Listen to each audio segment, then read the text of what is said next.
sonné, nous avons commencé le conseil municipal. J'ai besoin d'un secrétaire de séance. Donc je te passe la parole pour faire l'appel. Madame Benoît. Présente. Madame Briat. Présente. Madame Calvario. Présente. Madame Chabani. Absente. Madame Chalupé. Absent. Madame Daniel. Présente. Madame Hersan. Là. Madame Laurence. Présente. Madame Monod. Madame Pain. Présente. Madame Neveu donne pouvoir à Monsieur Gria. Madame Papy. Présente. Madame Perretto. Présente. Madame Pinson. Présente. Madame Roussel. Présente. Madame Trémolière. Absent. Madame Van Elsu. Absent. Monsieur Blondel. Présent. Monsieur Bouffel. Absent. Monsieur Collard. Présent. Monsieur Koulibaly. Présent. Monsieur Dartois. Présent. Monsieur Ferloni. Présent. Monsieur Gria. Présent. Monsieur Jarry. Présent. Monsieur Legendre. Présent. Moi-même. Monsieur Leveigneur. Absent. Monsieur Saintier. Présent. Monsieur Thierry. Présent. Et Monsieur Torel. Non. Le quorum est atteint. Donc comme d'habitude, je vous informe que le conseil municipal va être enregistré et diffusé sur la chaîne YouTube de la commune fin de semaine ou début de l'autre. Donc en affaires générales, première délibération, c'est l'approbation du procès verbal de la séance du conseil municipal du 21 octobre. Est-ce que vous avez des questions ou des observations? Donc pas de questions, pas d'observations, je soumets au vote. Est-ce qu'il y a des votes contre? Abstention? Merci. La délibération numéro 2, c'est le rapport annuel 2024 de l'agglomération Senneur sur le prix et la qualité de service public de l'eau potable et de l'assainissement. Donc je vais me servir de la synthèse, parce que comme je pense que vous l'avez tous lu, ce rapport de 300 et quelques pages.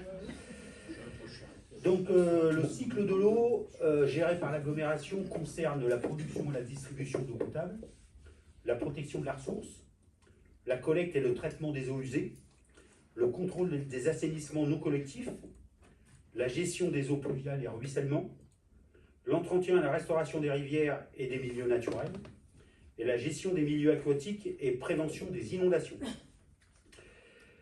En ce qui concerne l'eau potable, Oh, pardon.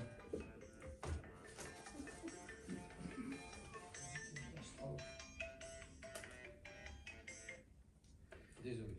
il n'y a pas de mal. Donc en ce qui concerne l'eau potable, sur l'agglomération, hors Serpenne, parce qu'il y a une petite partie de l'agglomération qui dépend toujours d'un syndicat d'eau qui est du côté de, qui est sur l'autre extrémité du département, du côté de la Saucée là-bas. Sur l'agglomération, il y a 43 112 abonnés. Il a été vendu 5,5 millions de mètres cubes et il y a 1034 km de réseau.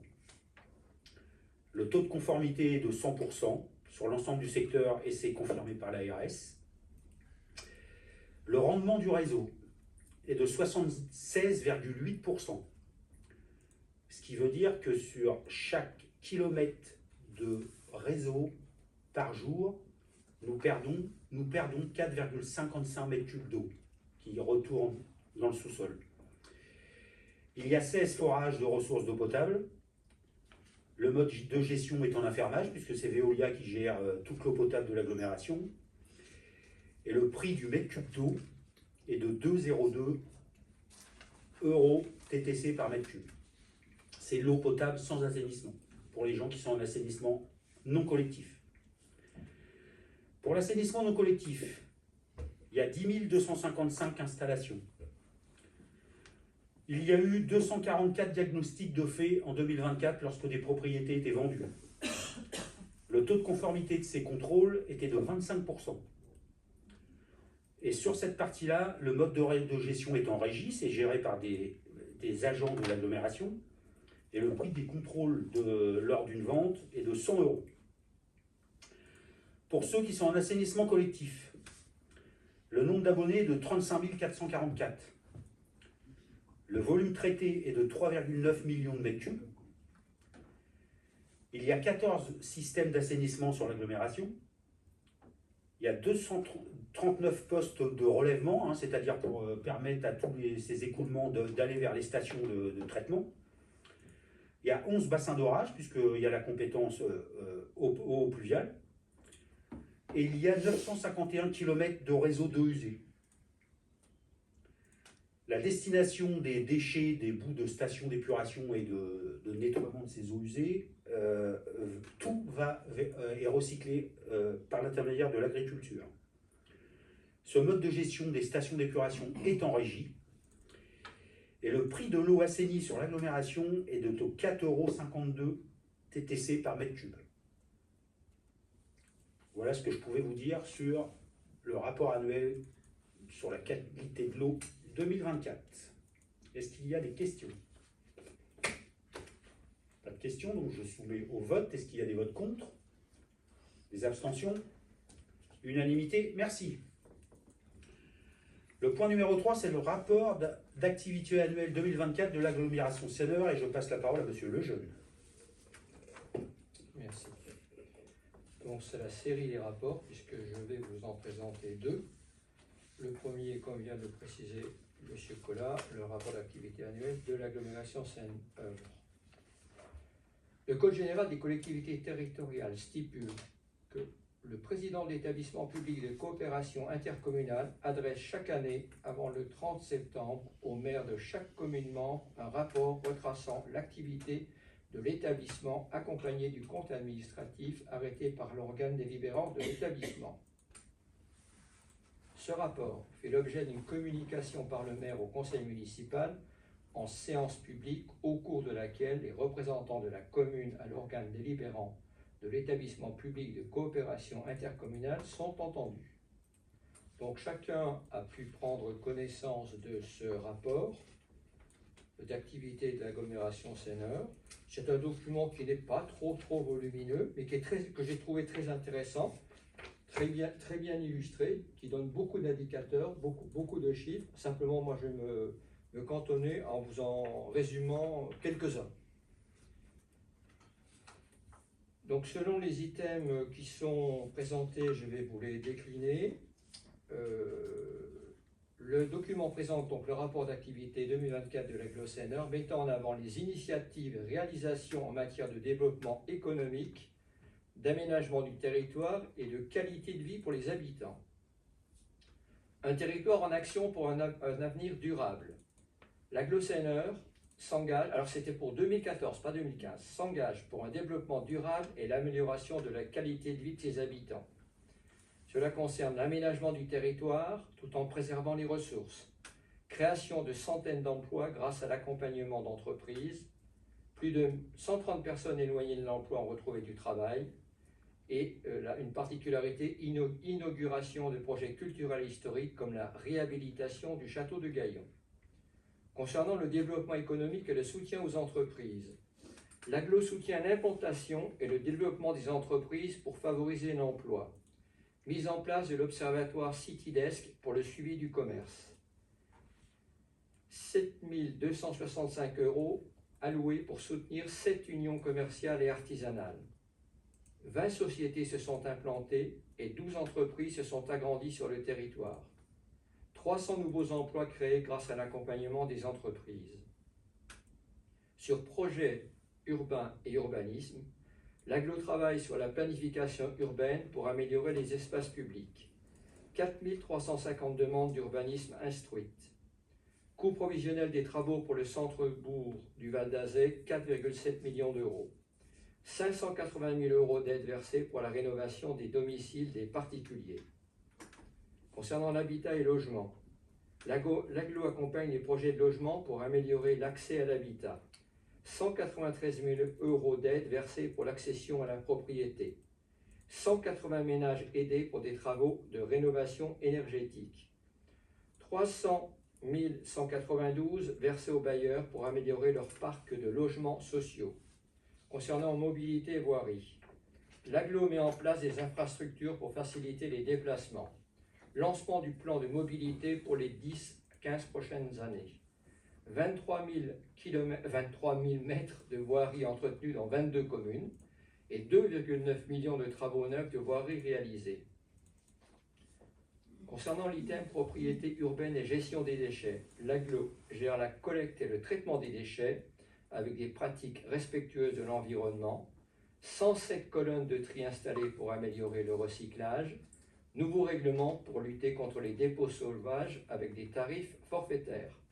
Concernant le cycle de l'eau et la biodiversité, l'agglo agit pour la gestion durable de l'eau et la préservation de la biodiversité, 2 100 000 € hors taxes investis pour le renouvellement de 7 km de canalisation, organisation du Forum régional sur l'eau, la santé et le climat. Je pense que ma voisine y a participé. Voilà. Culture et patrimoine. L'agglo valorise son patrimoine culturel et historique à travers divers projets. Restauration de 5 églises avec l'appui du Fonds de concours patrimoine. 1500 visiteurs lors des journées européennes des métiers d'art au château de Gaillon. Concernant les événements marquants et activités sportives de 2024, l'agglo soutient les événements pour dynamiser le territoire et promouvoir le sport. 3500 coureurs au marathon Seine-Heure. Organisation de divers festivals et événements culturels tout au long de l'année.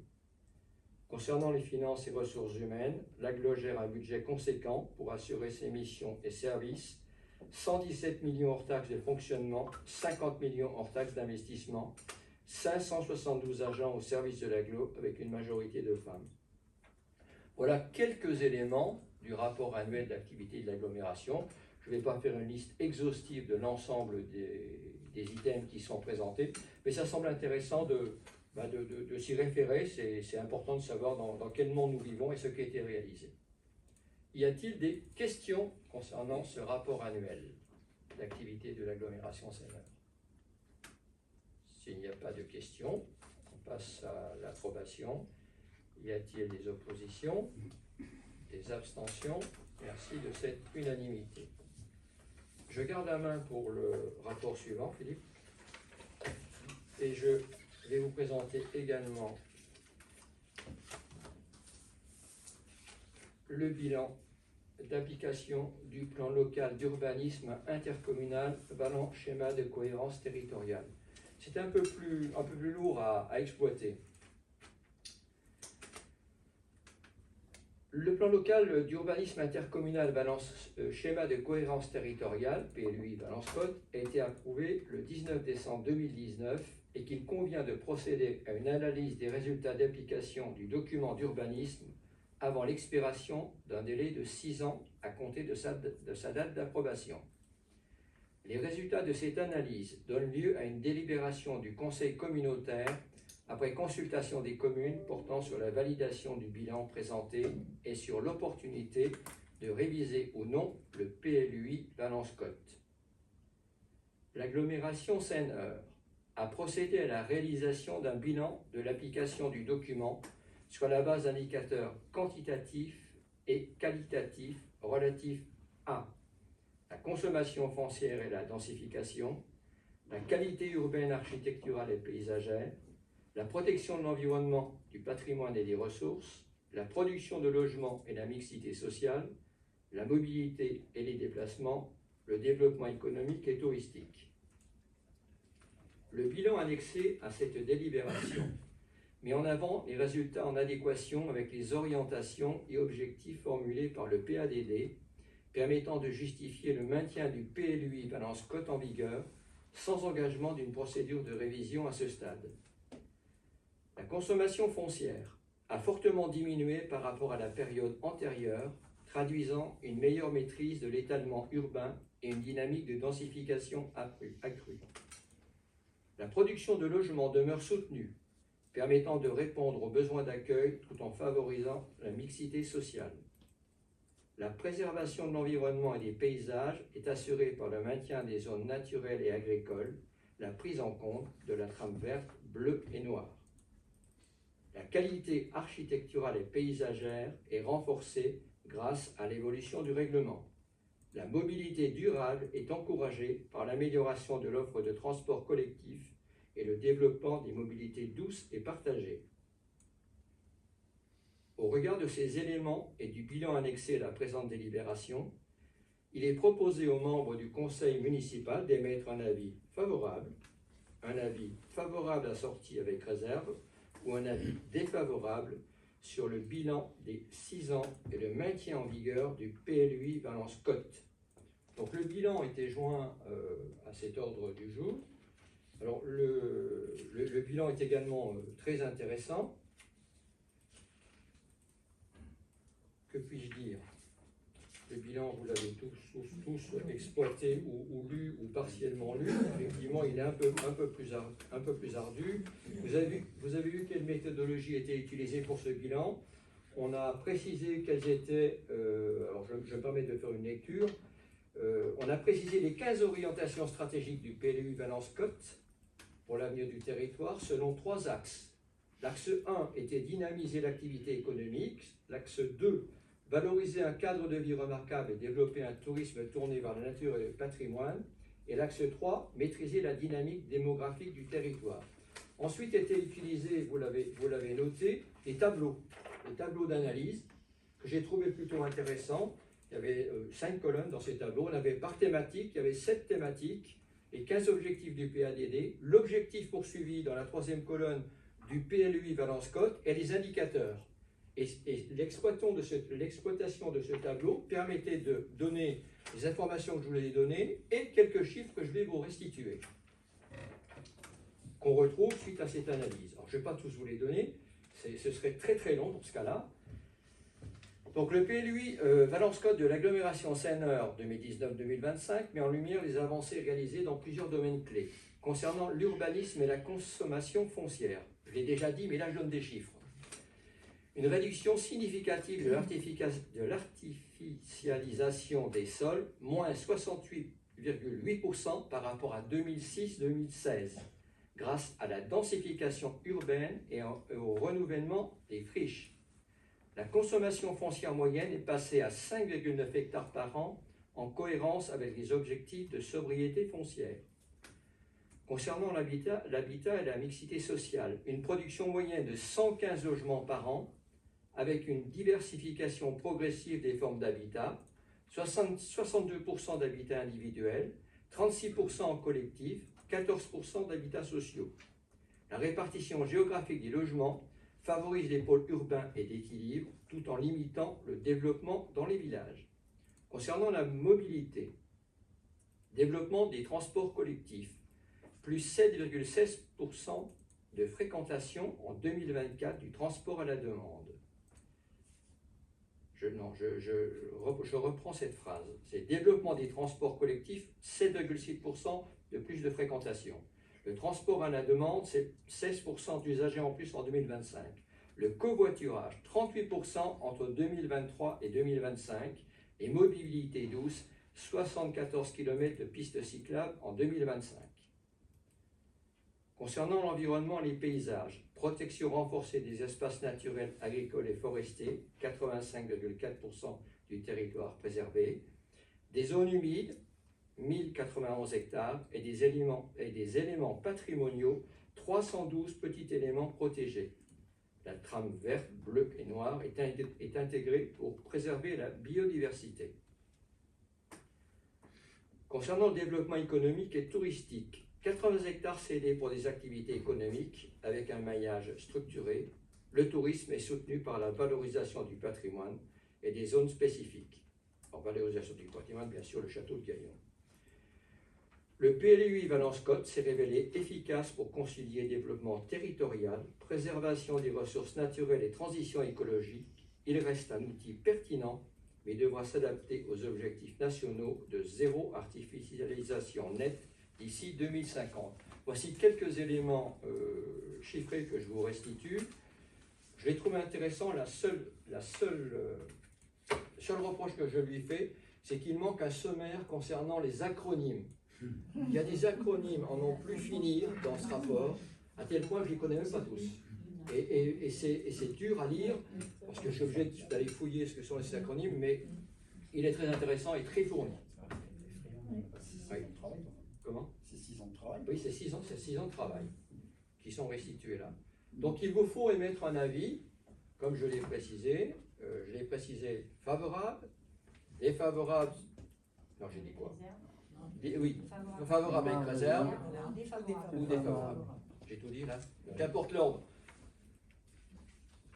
Je propose de dire favorable. Y a-t-il des oppositions? Des abstentions? Merci.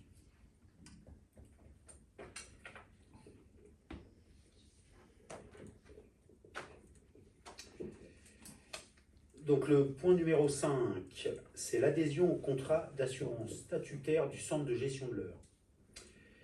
Donc par délibération du conseil municipal, la commune du Val d'Azé a confié au centre de gestion de l'Eure le soin d'engager une consultation du marché en vue de souscrire un contrat d'assurance groupe ouverte à adhésion facultative garantissant les risques financiers encourus à l'égard du personnel en cas de maladie, maternité, paternité, de décès, d'invalidité, d'incapacité et d'accident imputables ou non au service.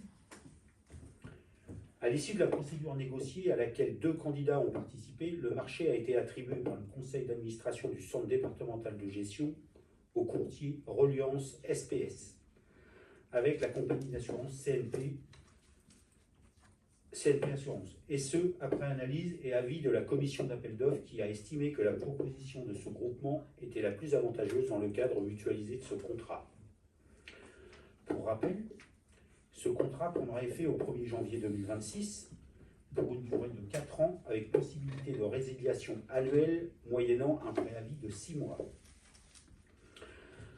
Après étude de la sinistralité au sein de la commune, il est proposé au conseil municipal d'adhérer à ce contrat de groupe pour la période 2026-2029 uniquement pour les risques liés au décès, accidents de service et maladies professionnelles. Donc vous avez dans le tableau les différentes garanties qui sont, et nous faisons le choix donc d'adhérer au contrat, sur la partie contrat décès, accident de service, maladie imputable au service, y compris temps partiel et thérapeutique. Nous n'adhérons pas à la longue maladie, longue durée. Nous n'adhérons pas non plus à la maternité, paternité et accueil de l'enfant, adoption. Et nous n'adhérons pas non plus à l'incapacité, maladie ordinaire, temps partiel, thérapeutique, disponible, d'office, invalidité temporaire. On a fait une analyse de la situation de la commune, de la sinistralité de la commune sur les 3 dernières années. Et cette analyse nous a fait constater que pour les assurances sur lesquelles on ne souscrit pas, on avait une cotisation qui était bien supérieure à ce qu'on percevait. Et donc, le choix a été fait de s'auto-assurer sur ces... On a fait le choix de s'auto-assurer sur ces trois parties-là, de façon à essayer de faire des économies. Voilà, hein. Ça ne changera rien pour les agents. Voilà. La commune sera toujours là pour les aider en cas de problématique. Mais aujourd'hui, on s'apercevait qu'on payait beaucoup plus cher d'assurance que ce qu'on retouchait de l'assurance. On a une évolution de la sinistralité sur la commune qui évolue très positivement.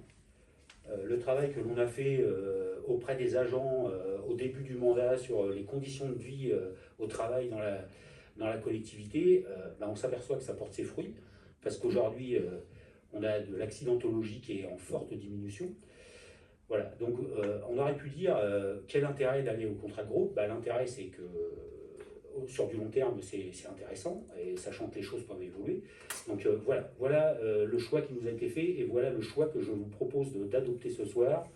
Donc la commune adhère à cette assurance groupe sur les 2 créneaux que sont le décès et l'accident de service, maladie imputable au service. Est-ce que vous avez des questions? Donc, pas de questions, donc je soumets au vote. Est-ce qu'il y a des votes contre? Des abstentions? Unanimité? Merci. Et la délibération numéro 6, on continue dans l'assurance. Donc c'est la participation de l'employeur à la prévoyance santé. Donc c'est la mutuelle pour les agents de la collectivité. Donc en effet, la commune avait, comme toutes les entreprises, une obligation de proposer une mutuelle aux agents de la collectivité. Sauf qu'à compter du 1er janvier 2026, chaque employeur devra obligatoirement proposer au titre de la protection sociale complémentaire une mutuelle santé à tout agent de la fonction publique territoriale, quel que soit son temps de travail, son statut et la taille de sa collectivité, et participer financièrement au paiement des cotisations de l'agent. La collectivité a décidé de rejoindre la convention de participation proposée là aussi par le centre de gestion de l'Eure, qui est la MUTAM, afin de doter les agents d'une complémentaire santé dès le 1er avril 2023. Après une durée de 6 ans, à noter que les agents, et ça pour une durée de 6 ans, pardon. À noter que les agents n'ont pas l'obligation d'adhérer à la mutuelle proposée par l'employeur. Dans ce cas, ce dernier ne percevra pas de participation financière, ce qui est assez logique. Et cette dernière ne sera versée qu'aux agents ayant un contrat avec la MUTAM. Selon la réglementation en vigueur, le montant minimum de participation de l'employeur, à compter du 1er janvier 2026, doit être fixé à au moins 15 € mensuels bruts par mois, soit 50% du montant de référence défini à 30 €. Cette participation ne peut en aucun cas être colorée à la durée hebdomadaire de l'agent. Actuellement, 12 agents sur 110 environ sont concernés par cette participation employeur inférieure à 15 €. Dans ce fait, il est nécessaire de modifier le barème de la participation employeur tel qu'a été défini par la délibération du 13 décembre 2012. Car le niveau de participation mensuelle pour les tranches de cotisation de 0 à 60 € est inférieur à 15 € mensuels imposés. Donc, la première cotisation hors participation employeur proposée par la MUTAM pour un adhérent de moins de 35 ans s'élève à 31,35 €. Dans ce cadre, la collectivité propose de fusionner les 4 premières tranches actuelles en une seule tranche de cotisation comprise entre 30 et 60 € avec une participation employeur fixe de 15 €. La collectivité souhaite maintenir les tranches de cotisation au-delà de cette nouvelle tranche inchangée. Ainsi, seules les 4 premières tranches sont concernées par cette modification. La collectivité réaffirme son engagement en faveur de la protection sociale complémentaire, considérant qu'il s'agit d'un enjeu important tant pour les agents que pour la collectivité elle-même. La participation financière de la PSC constitue un levier fort d'attractivité et de fidélisation des agents territoriaux.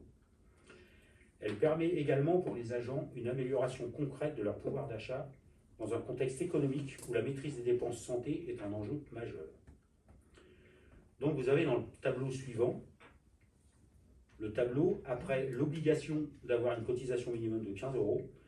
Donc vous voyez que la première tranche est beaucoup plus importante que les autres. Donc on a une tranche qui va de 30 à 60 et les autres tranches vont en général de 10 € en 10 €.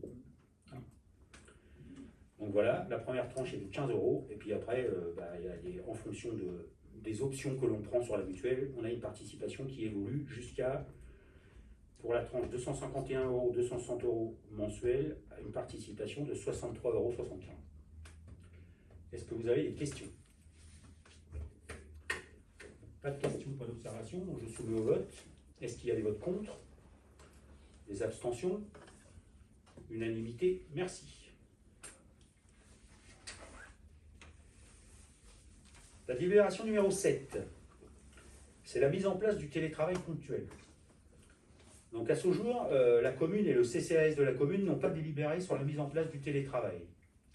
Or, il s'avère que le télétravail a déjà été ponctuellement sollicité par certains agents de la commune et du CCAS dont les fonctions sont compatibles avec le télétravail. Il vous est donc proposé la mise en place, et ils vous ont donc proposé sa mise en place. Pour rappel, le télétravail dans la fonction publique territoriale est encadré par les textes suivants. Donc une loi de 2012, un décret de 2016 et les lignes directrices de la DGAFP, Direction Générale de l'Administration et de la Fonction Publique. Le télétravail est une modalité d'organisation du travail permettant à un agent d'exercer ses fonctions hors des locaux de la collectivité, de manière exceptionnelle et non régulière, sur demande expresse et avec l'accord préalable de l'autorité hiérarchique. Le télétravail ponctuel est une modalité d'organisation de travail différente du télétravail régulier, qui est une organisation prévisible, souvent hebdomadaire. Exemple, ou 1 ou 2 jours par semaine. L'élaboration d'une charte ou d'un règlement interne s'avère nécessaire afin de formaliser les modalités de recours au télétravail ponctuel. Ce document proposé en annexe définira les conditions spécifiques de mise en œuvre, notamment le nombre de jours autorisés, la procédure de demande, les modalités d'accord hiérarchique, les règles de suivi du temps de travail ainsi que le respect des obligations professionnelles par les agents concernés. Toutes les missions ne sont pas télétravaillables. Une analyse des postes a permis d'identifier ceux compatibles avec un travail à distance. Il est donc proposé la mise en place du télétravail ponctuel avec une limite de 2 jours par mois non consécutifs. L'agent devra formuler une demande par écrit, mail ou formulaire, au moins 3 jours à l'avance, sauf cas d'urgence, à l'autorité territoriale où le supérieur hiérarchique donnera son accord écrit. Cette demande ne nécessite pas de formalisation par un arrêté, contrairement au télétravail régulier. La mise en œuvre du télétravail ponctuel implique la mise à disposition des outils nécessaires à l'exercice des missions à distance. Il convient notamment d'assurer un accès sécurisé aux ressources professionnelles, VPN, messagerie, logiciel métier, de garantir le respect de la confidentialité et de la sécurité des données, et le cas échéant, de prévoir la mise à disposition du matériel informatique adapté. Il revient à la collectivité de valider ou non les équipements nécessaires au télétravail en fonction de leur coût pour la collectivité. Un dispositif de suivi et d'évaluation sera mis en place afin d'assurer un encadrement rigoureux du télétravail ponctuel. Il reposera notamment sur la tenue d'un registre recensant les jours télétravaillés et sur l'organisation d'un retour d'expérience régulier, fondé sur des enquêtes internes, des échanges avec les encadrants et une analyse qualitative du dispositif. Afin de garantir une mise en œuvre équitable et conforme aux obligations réglementaires, les points suivants doivent être particulièrement pris en compte. Il convient de ne pas confondre le télétravail ponctuel avec une autorisation spéciale d'absence, celle-ci étant une modalité d'organisation du travail et non une absence de service. Une attention particulière devra être portée à l'égalité d'accès au télétravail, afin d'éviter toute forme de discrimination. Aucune exclusion ne pourra être fondée sans motif objectif lié aux missions exercées. L'encadrement devra faire l'objet d'une sensibilisation ou d'une formation spécifique à la gestion du travail à distance, même de manière ponctuelle pour garantir un pilotage adapté. Et enfin, la collectivité veillera à la mise en place d'un dispositif d'accompagnement technique et RH permettant de soutenir à la fois les agents télétravailleurs et les responsables hiérarchiques dans l'application de ce dispositif. Voilà. Donc, en effet, le télétravail n'avait jamais été mis en place, même pendant le Covid, dans cette collectivité. Les agents, surtout administratifs évidemment, puisque vous imaginez bien que le télétravail n'est pas possible pour un agent des espaces verts ou un agent des écoles. Mais les agents des services administratifs n'avaient pas souhaité accéder au télétravail à cette époque. Et il s'avère qu'on a de temps en temps des agents qui ont besoin de faire du télétravail pour des raisons X et Y. Donc l'objet, c'est de mettre en place cette convention, mettre en place ce télétravail ponctuel de façon à ce que tout le monde soit protégé et un cadre pour exécution de ce télétravail ponctuel. Est-ce que vous avez des questions ? Donc pas de questions, pas d'observation. Je soumets donc au vote. Est-ce qu'il y a des votes contre? Des abstentions? Unanimité? Merci. Question numéro 8. Je me permets de sortir. Pas de souci. Donc personnel communal, modification du temps de travail. Donc comme vous le savez, c'est la collectivité qui fixe le cadre de travail des agents qui travaillent pour elle. Et donc là, nous avons une modification du temps de travail. Donc, dans le cadre de l'adaptation des besoins aux services périscolaires, aux effectifs d'enfants accueillis et à l'organisation des temps d'activité dans les écoles, il est proposé de modifier la quotité de travail d'un emploi permanent d'adjoint technique territorial, actuellement pourvu, affecté à l'animation périscolaire sur les sites des écoles du Chaboté et de l'école des Prumus. L'emploi concerné est aujourd'hui à temps non complet à hauteur de 12,50 35e, soit 12h30 hebdomadaires. Il est proposé de porter cette quotité de travail à 20,40/35e, soit environ 20h23 hebdomadaires, afin de répondre aux besoins accrus de service. Je me permets 20h23 parce que nous sommes sur un résultat d'une division suite à l'annualisation du temps de travail. Cette personne fait aujourd'hui 24 heures semaine sur les semaines travaillées. Cette évolution ne constitue pas la création d'un nouvel emploi, mais une modification du temps de travail supérieur à 10% d'un emploi permanent déjà existant, ce qui nécessite l'avis du CST avant passage au conseil municipal. Et l'avis a été donné au CST qui a eu lieu la semaine dernière. Est-ce que vous avez des questions? Pas de questions? Donc je soumets au vote. Est-ce qu'il y a des votes contre? Des abstentions? Unanimité? Merci. Vous pouvez rappeler... C'est bon? Oui, je le note. Tu le notes? Oui.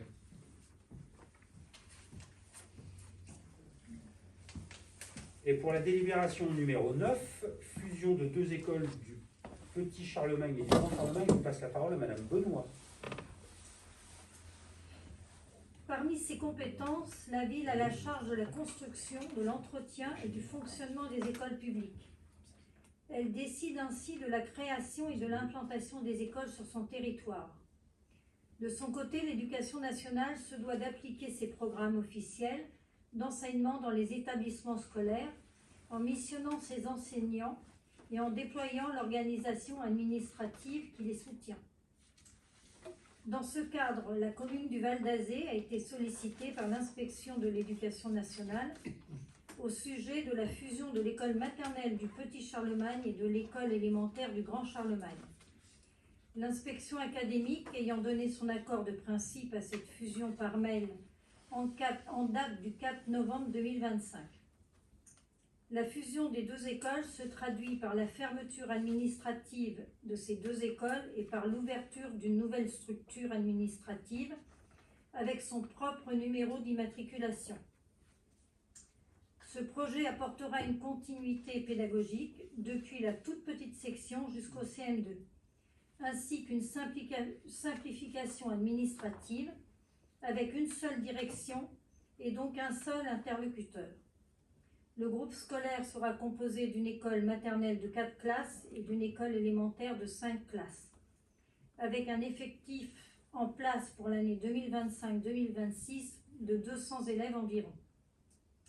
Aussi, à la demande et en concertation avec la direction des services de l'éducation nationale, il est donc proposé par la présente délibération de fusionner administrativement, à compter du 1er septembre 2026, l'école maternelle du Grand Charlemagne et l'école élémentaire du Petit Charlemagne. C'est une proposition qui a été faite. C'est l'inverse. Pardon, j'ai dit quoi? Non, mais c'est mal écrit. Ah pardon, C'est petit. j'ai lu bêtement. Oui, c'est l'inverse. C'est Petit Charlemagne pour le maternel. Et je l'ai relu avant de venir en plus. C'est suite au départ en retraite de Madame Chevalier que l'Éducation nationale nous a fait cette proposition. Y a-t-il des questions? Pas de questions? Y a-t-il des votes contre? Moi, si j'ai une question, quel nom portera cette école? C'est après. C'est écrit dans la ville? Oui, c'est après, c'est dit après. D'accord, merci. Alors, ça s'appellera l'école Charlemagne.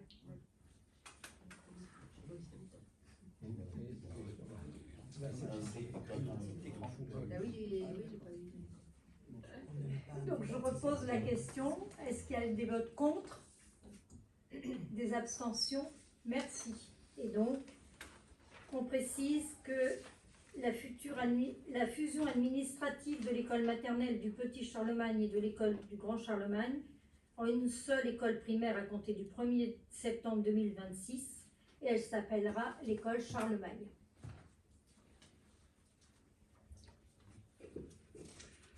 Affaires financières, la délibération numéro 10, convention pour l'élaboration d'un plan de gestion différenciée et écologique des espaces verts. Je passe la parole à M. Jarry. Merci. Bon, on a parlé tout à l'heure de la trame verte, la trame noire, et voilà, donc c'est en lien. C'est ça bleu, vert et noir. Donc c'est un petit peu en lien avec tout ça, et donc le travail réalisé par l'aglo, en fait, au départ. Notre commune s'est inscrite dans ce programme d'aménagement du territoire et d'entretien sur le territoire, en mettant en place donc une gestion, enfin en souhaitant mettre en place un plan de gestion différencié et écologique de nos espaces verts. Donc pour ça, il y a tout un travail d'étude qui va être effectué par l'agglomération. Le coût global de ce travail est estimé donc à 13 060,59 €. Et donc la part de la commune sera de 2 612,12 € dans le cadre de cette convention. En fait, c'est à charge de la commune 20% du coût global. Et donc la convention a pour objet donc de donner le lead, je dirais, à l'agglo pour effectuer ce travail, bien sûr en concertation avec la commune. Est-ce qu'il y a des questions? Pas de questions. Je vais soumettre au vote. Y a-t-il des votes contre? Des abstentions? Unanimité. Je vous remercie. Délibération numéro 11. Demande de subvention à la Banque des Territoires et au Fonds européen Leader pour la réalisation du schéma directeur de la signalétique d'information locale, la SIL. Donc, pour rappel, la commune prévoit, dans le cadre du programme Petite Ville de demain, de réaliser un schéma directeur de signalétique d'information locale, la SIL, par un bureau d'études spécialisé. Donc, la SIL a pour rôle d'informer, guider, orienter les usagers de la route sur les différents services et activités de proximité utiles à leur déplacement. Il est implanté sur le domaine public routier et doit rechercher l'efficacité en matière de circulation, de sécurité routière, tout en veillant à l'image du territoire traversé. Dans une démarche environnementale et de qualité paysagère, vous avez quelques exemples de panneaux. Hein. Donc pour cela, la commune de Gaillon et de Val-d'Azé, on s'est rapprochés. On a passé, il y a quelques temps, en juillet 2025, un groupement de commandes avec la commune de Gaillon pour travailler ensemble sur ce projet. Hein. Et donc là, il convient de la mise en œuvre de ce projet, qu'on vient désormais de solliciter les subventions auprès des organismes financeurs que sont la Banque des Territoires et les fonds européens Leader. Donc vous avez dans le tableau le projet de financement. Donc le coût global c'est 20 000 €. La Banque des Territoires nous financerait à hauteur de 10 000 €. On va faire une demande auprès du fonds Leader de 6 000 € et le reste à charge pour la commune sera de 4 000 €. Donc voilà, ce travail, comme je le disais, est fait en commun avec Gaillon parce qu'il nous a semblé très cohérent avec le projet du château de Gaillon qui se situe à cheval sur nos deux communes, d'avoir une signalétique qui soit harmonieuse entre nos deux communes et avec le projet du château de Gaillon qui existe. Donc voilà pourquoi nous nous sommes rapprochés et nous faisons ce travail de schéma directeur de la signalétique et d'information locale. Est-ce que vous avez des questions ou observations? Pas de questions ou d'observations, donc je soumets donc au vote. Est-ce qu'il y a des votes contre? Des abstentions? Unanimité? Merci. Donc la délibération numéro 12, c'est la rétrocession gracieuse d'un cavurne quinzenaire à la commune. Donc la commune a reçu, il y a quelque temps, un administré qui nous a demandé pour nous rétrocéder le cavurne qu'il avait acheté le 8 novembre 2022, hein, dans la rangée 1, emplacement 14. Donc voilà, il nous a demandé de faire une rétrocession gracieuse au titre de la commune. Donc on doit passer la demande de cet administré pour pouvoir faire la rétrocession au conseil municipal. Est-ce que vous avez des questions ou des observations? Pas de questions, pas d'observations. Donc je soumets donc au vote. Est-ce qu'il y a des votes contre?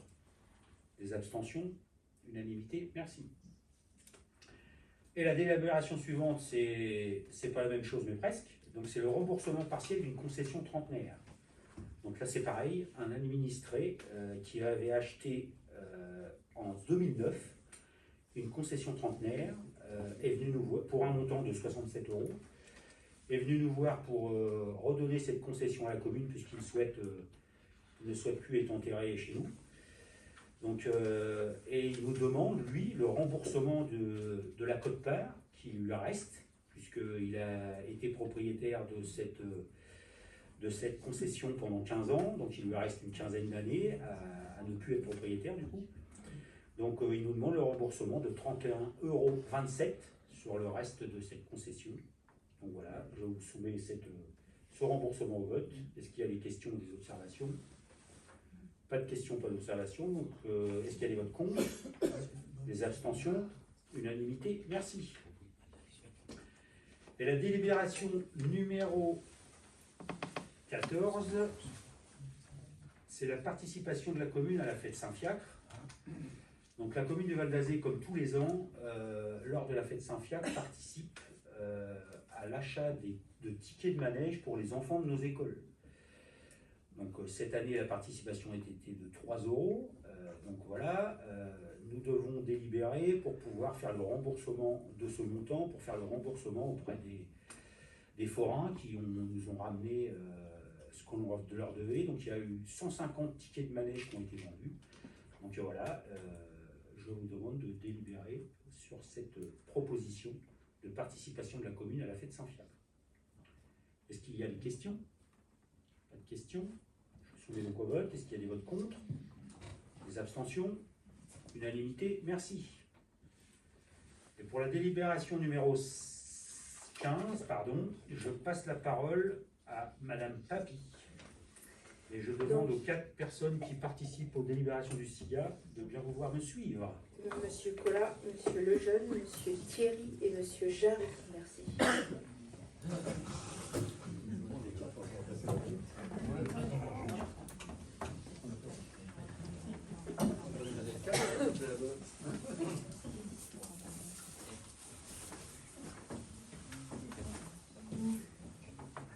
Avance de participation financière 2026 au syndicat SIGA 3C, c'est-à-dire syndicat intercommunal Gaillon-Aubevoie. Comme les années précédentes, il y a lieu de faire une avance de participation financière au SIGA 3C avant le vote du budget. Donc en effet, le SIGA 3C a contracté en 2006 un emprunt d'1,2 million pour financer la construction du complexe cinématographique sur une durée de 30 ans.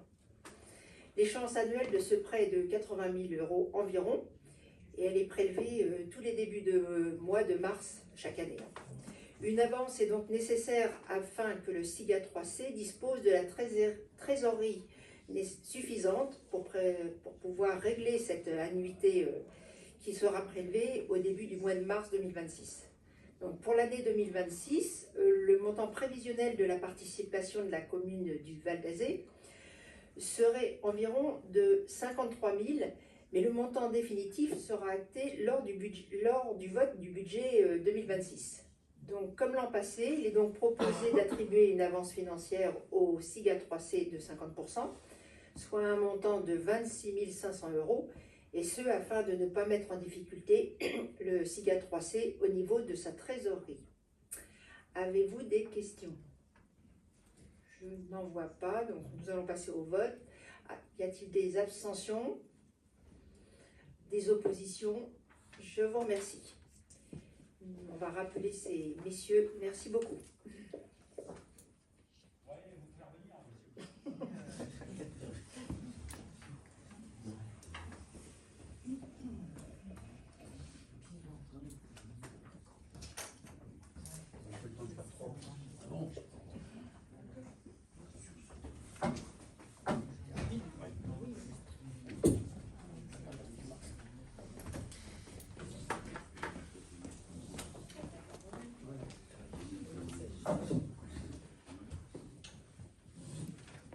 Donc la délibération numéro 16, mise à jour des tarifs, et je passe la parole à Monsieur Jarry. Merci. Donc, mise à jour des tarifs.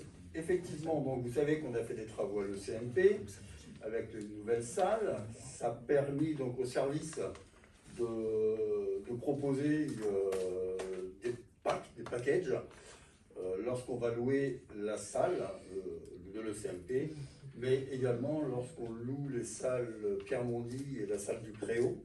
On va proposer, en plus de la location des murs nus, les services vont proposer donc la location de packs vaisselle et de packs appareils lumineux son. Donc ils sont achetés donc par la collectivité, mais qui seront loués aux personnes qui le souhaitent. C'est un service supplémentaire que l'on apportera dans le cadre des locations de salles. Donc, il y a de la vaisselle, il y a du matériel de son, il y a un petit peu de tout. Donc, vous voyez donc, toute la liste, hein. Je ne vais pas la détailler, mais voilà un petit peu ce que ça concerne. Et donc, pour nous permettre de facturer ces nouvelles prestations à nos administrés, donc il faut qu'on délibère sur ces tarifs. Voilà. Alors, je ne vais pas aller plus loin dans mes explications.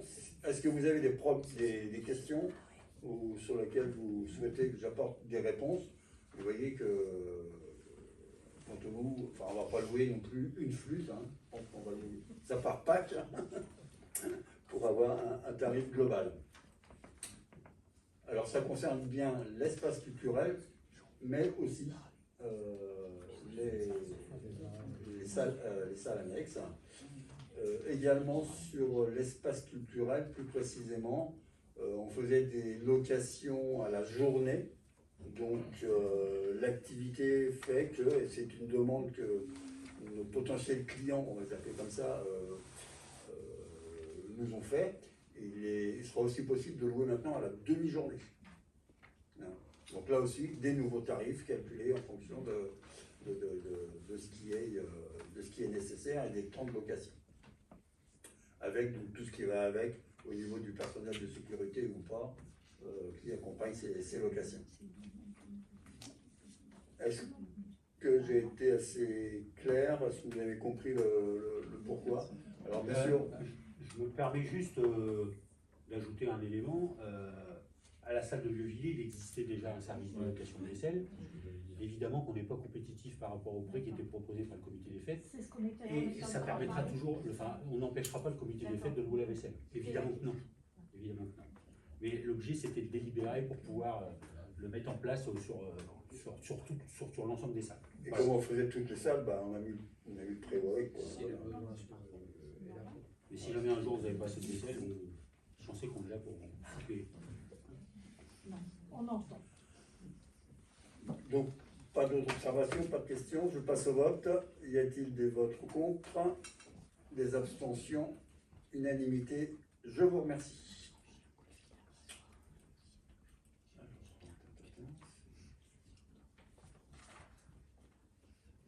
Le point suivant. C'est la libération 7. Oui. Non, c'est la page que je cherchais, c'est la page 30. Ah, mais c'est ça, hein, c'est sur l'ordinateur.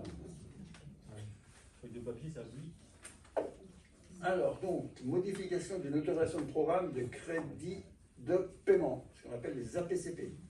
Donc, les APCP, en fait, lorsqu'on conclut des marchés sur plusieurs années, on est tenu d'affecter en comptabilité le coût pour une année à l'exercice en question.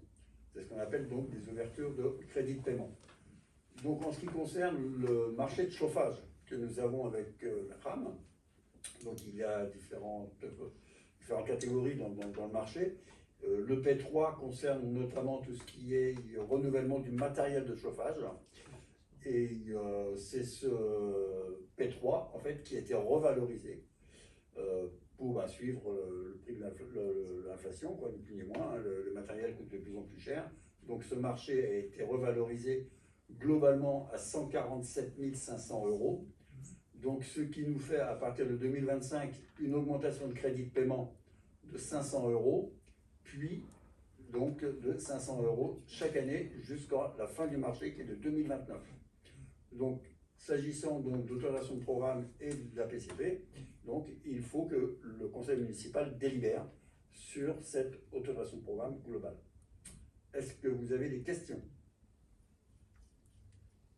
Pas de questions. Je soumets au vote. Y a-t-il des votes contre?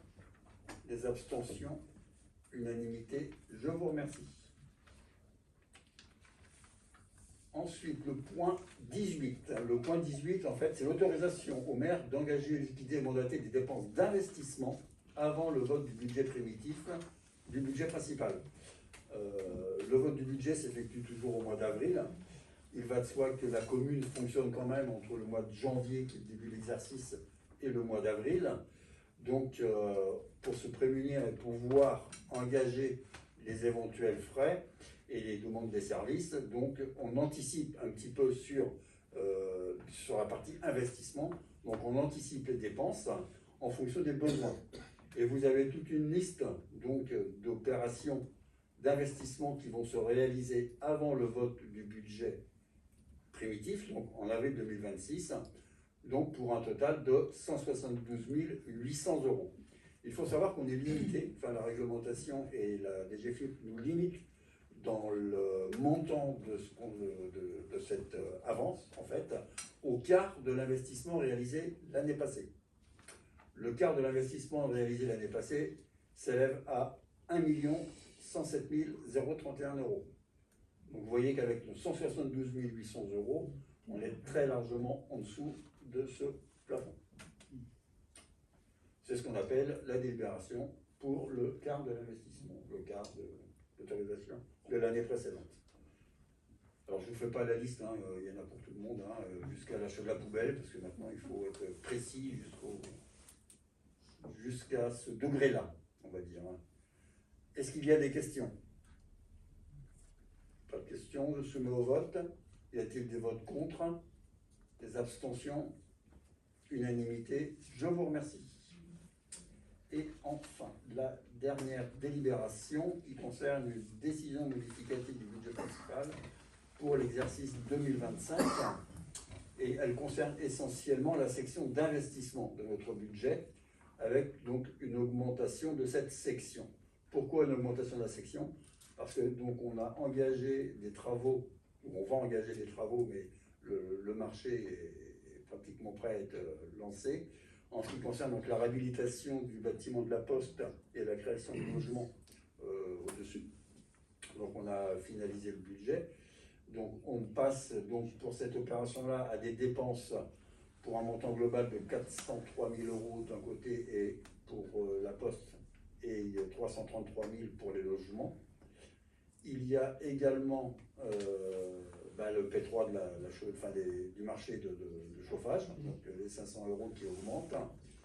Et puis donc, tout ça est financé par des subventions, notamment de l'aglo, à hauteur de 159 713 €, ainsi que la taxe d'aménagement, parce que nous avons reçu la taxe d'aménagement, chose qu'on ne connaissait pas au début du budget, donc on ne l'avait pas marqué.